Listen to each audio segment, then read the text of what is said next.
This is the test batch of Noelle's castor oil, olive oil, and palm kernel oil recipe request.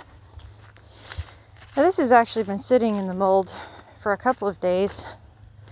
I should have done it next day, like cutting it, but I didn't realize quite how hard it was going to be. It actually firmed up so much that I had trouble cutting it.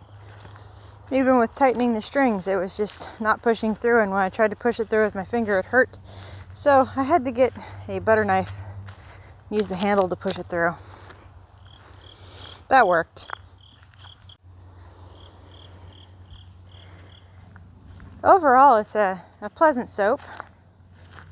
I didn't get it in the mold very smoothly because of how thick the trace was, so it's got some air pockets in it. Not too bad though.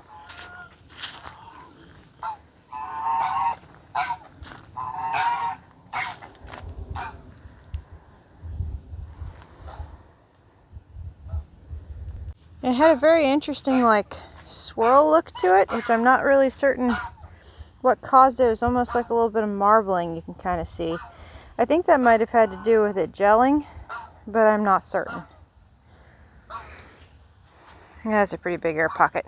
Now we got our test pieces, we've got our bars, and we're moving on. Let's do a lather test. I'm not going to bother stamping these because they're unscented, and I don't really know what to call them. So if I do stamp them, it will be later. And I don't think they're going to like the stamping anyway because they're so hard. Those are really nice bubbles. Very fluffy. She was right. They made nice big fluffy bubbles. As you can see her hand come in there, she just showed up to see. It's pretty cool.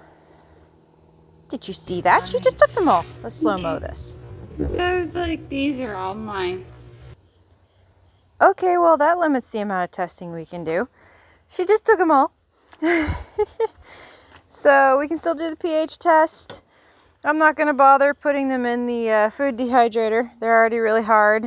And since they all floated away, I can't really weigh them. So here's your nerdy soap stats. I'll let you know if anything goes wrong with the batch.